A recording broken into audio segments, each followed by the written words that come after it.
Welcome to the Well-Seasoned Librarian podcast. I'm your host, Dean Jones. This is season 14, episode 4. Today I'm speaking with historian Sarah Morgan, who isn't your average historian. She has a bachelor's in history and years of experience as a museum guide and archivist. Sarah has a monthly segment on the Calutron Girls at WATE News Channel 6 in Knoxville, Tennessee.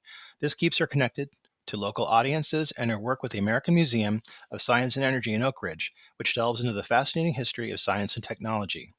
Her passion also lies in uncovering the fascinating stories of the First Ladies and their favorite recipes. This passion extends beyond dusty archives and into the kitchen.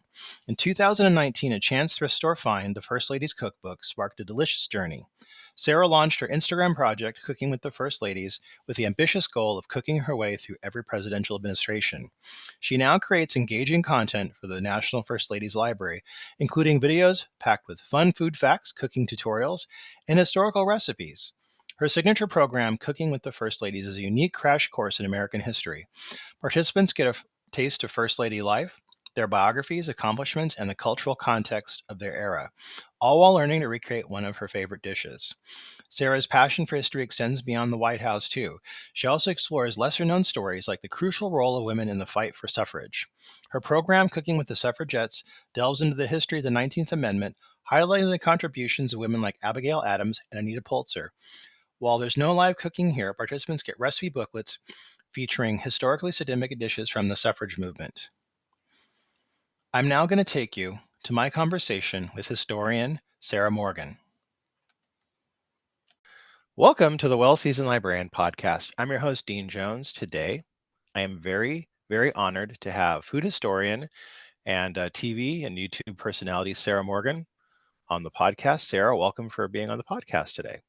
Thanks for having me. I'm so excited. Now, for our listeners who are not aware of where you're at in the world, can you tell us where you're at and where you're from? Yes, I am in Tennessee. I live just a little bit south of Nashville, and a lot of the kind of work that I do is just based here in Tennessee and East Tennessee, especially. So, but for me, I'm the Nashvilleian girl. So, Very nice. It must be exciting to live next to Nashville. That sounds like an exciting place. it very much is. It's a bustling city down there all the time, and there's always stuff going on. So it's very cool to live in Music City for sure. Now, I want to ask, and I like to ask everybody this that's on the podcast, what initially sparked your passion for food and history both? Well, for history, especially, sort of got very much interested in that. I was very interested in learning about Anne Frank, as a young girl myself, and also a Jewish lady. And so I was always really interested in Anne Frank. I really got into that. I also, when I was 13, Titanic came out in the theaters. I saw it far too many times at the movies. And so that I thought it was just a fascinating story. And so those were kind of some of the things that got me interested. Also, my mama has a direct connection with Robert Kennedy when he came to our small town during his campaign back in the day. She actually rode in the car with him in the parade. So I have that picture. And she was very interested in always telling me stuff about the Kennedys and Jackie, and sort of another kind of connection there that I started loving the history stuff. In regards to the food portion of it, not so much. Interesting story, but my husband convinced me to do this project, actually. So Oh, yeah? it's all him. I found the First Lady's Cookbook at a thrift store several years ago. I put it on my bookshelf. I forgot about it, basically. And he saw it and he goes, you know what? You should like cook your way through this. That would be really fun. I like to eat. You like to research. You should do it. So I did. And, it didn't start off very well, though.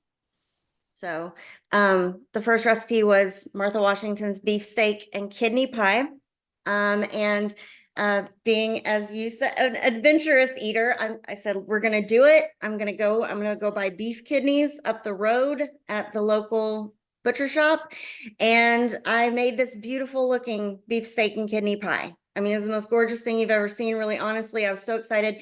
And being that I don't have that culinary background, it was not good. It tasted exactly what you would think kidneys that someone does not know how to cook.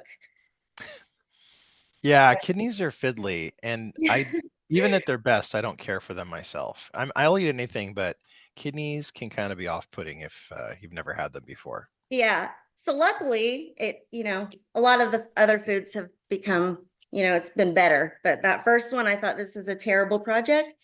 What am I doing? I have no idea. So that's kind of how it all started. Do you have any favorites from the First Lady's cookbook? I do have some favorites from the cookbook, but also some of them are ones that I have just come across in just various different research. Mamie Eisenhower's pumpkin chiffon pie Oh, is not wow. actually in the cookbook, but it is her recipe and it's delicious. I sort of elevated the recipe just a little bit myself when I made it because you put pecans on top, Hmm. you know, and so I use bourbon pecans. Nice. Yeah, so that one's great. All the desserts are usually pretty good. Rosalind Carter's strawberry pie is delicious. Ooh. Uh, yeah, so there's been some good ones, but also bad ones. Now, I want to talk about a project that I'm really excited to talk to you about. And it's something you're working on currently. It's Cooking with the Calutron Girls. You do a monthly segment for WATE News Channel in Knoxville, and you work really closely with the American Museum of Science and Energy in Oak Ridge. Can we talk about this a bit and what you're doing with this project and how you got started doing it? So I kind of just wanted to branch off a little bit from the first ladies. I, cooked my way through all of them and whatnot. And I am extremely interested in the Manhattan projects and Oak Ridge, Tennessee, specifically being pretty close to where I live. And I found out that they actually have a cookbook. It's called Cooking Behind the Fence. And so I got the cookbook and started kind of cooking my way through that too, which I think is extremely interesting in general too, just because these women in this particular cookbook aren't women that you've probably ever heard of. It's not like, oh, Grace Coolidge, First Lady, we've heard about her, or Martha Washington, or whoever. You haven't really heard of these women that have had such an impact on kind of a global scale with the work that they were doing during that project. The Calutron Girls specifically worked at the Y12 plant in Oak Ridge. They had basically one of the most important jobs. They would turn the knob on the machines that extracted the uranium, which the uranium then was the fuel for the little boy bomb that was the one dropped on Hiroshima. So nobody in the secret city knew what they were doing. They had no idea. They just did their job, and they didn't find out about it until the newspaper came out after the atomic bomb was dropped. But in Cooking Behind the Fence, it's been really interesting, 1940s recipes, and the cookbook has really interesting stories. These women, they'll talk about the muddy conditions in the city, so it almost reads like not a cookbook. It's got Right. personal stories, and so as I've been going through it, I'm not only cooking it, but then I'm also like looking into these women, which then sadly, most of the research goes to obituaries. I've never read so many obituaries in my life doing this project. Yeah. Um, but so I started doing that, and then I put it out there, and Matt Mullins with the American Museum of Science and Energy reached out and said, what if I, start filming you doing some of this stuff and we do a collaboration? And so that's kind of how that has all started. And then that's also how I came to get on the monthly segment on the WATE Living East Tennessee program in Knoxville. What's been the response since this program started? Really positive, actually. It's sort of spiraled quickly, actually, in comparison to kind of what I thought it would do. There's been several really awesome opportunities and consistent reaching out of other museums and locations and people wanting to partner with us. So what we're hoping is that through our work together at AMC, that we will connect with other historical sites, which we will have some content rolling out in the next few weeks, featuring the Oak Ridge Children's Museum and the Oak Ridge History Museum and several historic sites in the area. So sort of trying to also get more awareness out there that maybe people will come and visit those locations and support them. So it's been really positive. What's been your biggest takeaway and maybe some things that surprised you kind of going into this topic and doing research in this area, especially about your state? Are there things you didn't know about that you found out about? Oh, absolutely. Absolutely. Actually, just this past week when I was in Oak Ridge and I was talking with one of the city historians there that works at the library, I had no idea that Colonel Sanders, as well as the Wendy's founder, both worked in Oak Ridge, Tennessee during the Manhattan Project. Oh, So wow. it's I couldn't tell the story as well as him, but it was just, it's like one of those things. It was like, what? Really? Are you, that's crazy. I had no idea. And even going with the suffragettes, which I also do a little bit with, I would like to do more on that. Tennessee was the perfect 36. Yeah. We were the 36th state that was needed for ratifying the 19th Amendment. Yeah. So it's really awesome to kind of dive into all of this history that's just right here in Tennessee. And a lot of the history here in Tennessee, I think people in other states or other places, they'd be like, really? That's Tennessee? Like we wouldn't know, that all of this is going on in that state. And going also a little bit back to Oak Ridge, it is still the forefront of nuclear energy and nuclear research and science and all of that sort of thing in the United States. The screens on our iPhones are technology developed in Oak Ridge.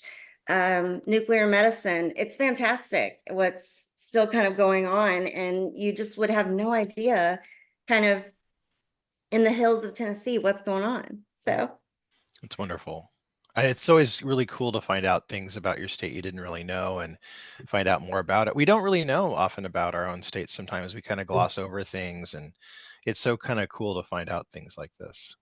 yes, I agree. Now, you mentioned the suffragettes. Can I talk with you a little bit about that and about your work with the suffragettes and how you came interested into this topic and what you kind of learned from that working with this? Yeah, absolutely. So just in general, the kind of broad overview of what I kind of am doing with all of these different projects is women's history. Yeah.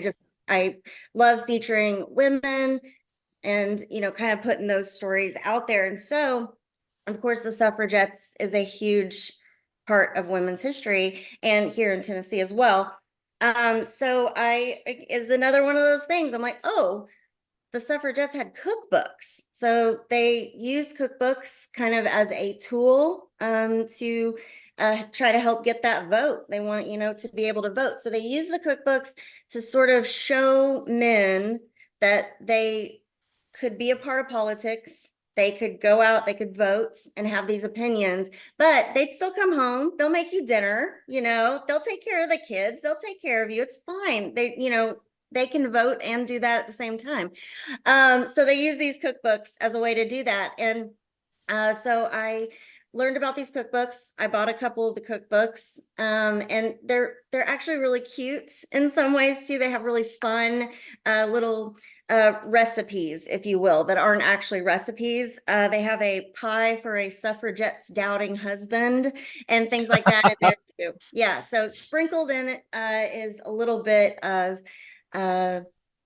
ways to sort of get their message out there. I love that. Now, I want to talk about the First Ladies again. That was kind of your first project that got you delving into history and dealing with food and the intersection between food and history. Can we talk about your work with the National First Ladies Library? What kind of content do they create, and how did it complement your work with the Cooking with the First Ladies project? 2020. At that point, I cooked all of the first ladies. I was, not really at the end of the project, but I'd done all the first ladies. And then, of course, the pandemic hit. And so I always like to say, though, that out of all of that, this was a kind of pandemic positive for me, because everything sadly shut down, of course. And so Yeah. the National First Ladies Library had been following me on my social media. And so they reached out and they said, would you be interested at this point to provide us with some virtual content, since we aren't going to be open, et cetera. So I started doing just like little pre-recorded videos and that sort of thing. And then eventually they said, would you like to step out of your comfort zone? Would you do live programs for us on Zoom? And I, said, yeah, let's do it, because I'm always down. I'll sign up. I'll do it. And so now I continue. I do quarterly live programs for them. Yeah. My next one will be next month, June 2nd Monday. I'm not sure. It's on their website. But I'll be talking about Edith Wilson. So kind of what I do with these live programs is I always start out with a cocktail. So, Nice. we present a little bit of a cocktail. The cocktail's always related in some way to the First Lady. Some of them don't have a favorite cocktail, but something that is in relation to them. And then I do a PowerPoint presentation that's got a lot of graphics and that sort of thing going on. So it's a little exciting, or so I've heard. People love my PowerPoints. And then I talk about the First Lady. I talk about the time period in which they were in the White House. So trying to connect that culture to what was going on at that time. And then we do a little cooking demonstration. So and then everybody always gets recipe cards afterwards so that they can do that at home if they want to. That's wonderful. Now, in your work, have you kind of resonated with any of the First Ladies more than others? Are there any First Ladies that were standouts to you that you found very fascinating? Oh, yeah. And it's crazy that once I did get into this project, you think that you know so much about presidents and first ladies. Like, yeah, I know. Yeah. People know. I had no idea how little I really knew about first ladies. My top first lady would have always been Jackie Kennedy. If you ask, who's your favorite? Jackie Kennedy, I love her. And I still do. She's top 5. But Grace Coolidge is my absolute favorite first lady. She was just a firecracker of a lady, and she had a pet raccoon. His name was Rebecca. Someone sent the live raccoon, to the White House for them to eat for Thanksgiving dinner. And the Coolidges were like, no, no, no, thank you. Not going to do that. They adopted the raccoon. She walked it around on a leash. They eventually got it a friend. Its name was Reuben. And the raccoons ran the White House. So I just that's hilarious. And she just seemed like she was like such a fun lady. Some of the others love Betty Ford, especially because she really helped other women be able to speak about some of the stuff that was unmentionable at the time, from Yeah. breast cancer and that kind of awareness to substance abuse issues. And she was just very candid. And I thought that was really brave, because it would be very hard to be a public figure and feel comfortable enough to talk about that stuff. And then of course, Rosalind Carter, I mean, who doesn't love the Carters? She Yeah. was fantastic. Mental health awareness, and all their work that they were doing with the Habitat for Humanity. So those were some of my big standout first ladies that I just love so much. I find that, food can be a powerful tool for building community. And it sounds, kind of like you're on the same page too with that. How do you see your project fostering connection with history and with others? Everybody likes to eat, right? Yeah. So food is one topic that even if you're like, I don't like history, I don't like science, I don't, you like food and everybody eats. And so Right. I think it's a really unique way to combine those two topics. And so if you are like, oh, I'm going to check out this strawberry pie, but then I'm going to get a little tidbit about one of the first ladies or something like that. I just think it's a really interesting way to connect all that. And I think it's also is an interesting way to connect to your own past. Most people have family recipes or something that you're like, oh, my grandma, made that all the time. I remember and I'm connecting back to my own personal past, with my family or where I came from, or it kind of makes you more interested in things like that. And then also you look into your own community and different foods that are regional so that you don't think about. One thing I was just talking about the other day is potato candy. It's very Yeah. much Appalachian uh, food, but some people are like, potato candy? They were like, we've never heard of that before in our life, and my mama had a potato candy recipe, and there's a candy recipe in the Oak Ridge cookbook. And so I think then some people are like, oh, I want to know more about potato candy. Where did that come from? I don't know. Did my grandma have one of those? So it's interesting. Yeah. Looking ahead, are there any first ladies or historical periods you're particularly excited to explore next in your culinary adventures?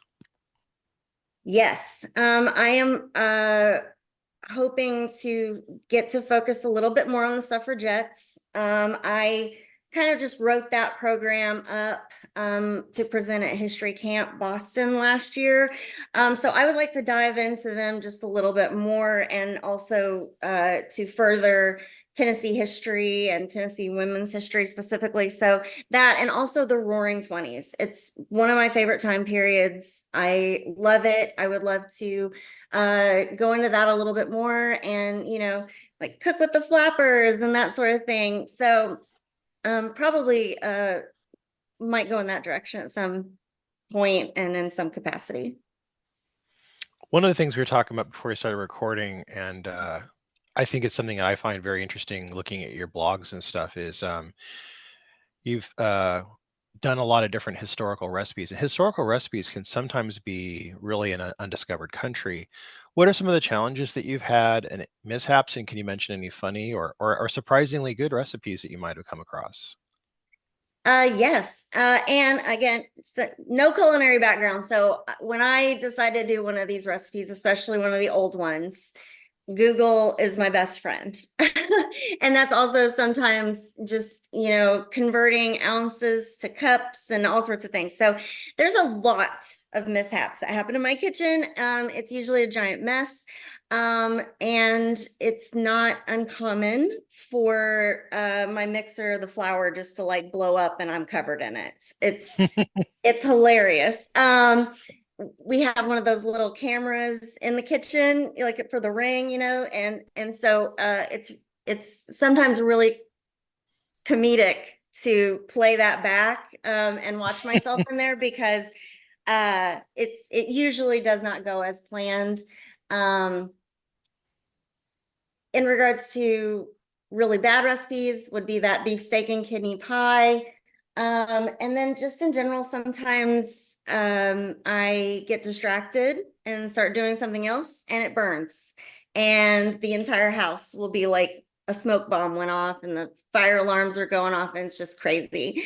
So it's usually a pretty funny, interesting situation that is not a cooking show that you would see on TV for sure. Um, and then, like I said, desserts always turn out pretty good as long as, again, I don't burn them. Most recently, there's been two different coffee cakes from the Cooking Behind the Fence Oak Ridge cookbook, sorry, that are really good. So it's always nice when I do make something because I judge myself quite harshly on my cooking skills. And actually, I mean, I'm not terrible, so it's really nice when I do make something and then people love it and they're like, this is so good. And I'm like, oh my gosh, it's so good. And then, there's just recipes that my husband and my daughter have consistently asked for again. Jackie Kennedy's beef stroganoff recipe is a popular one as well. Yeah. Any recipes that you were kind of dubious about where you're like, this can't be good, and then it turned out pretty good? Yes, that vegetable chartreuse, and it's kind of like a vegetable mold of sorts. It was Hmm. a Thomas Jefferson recipe.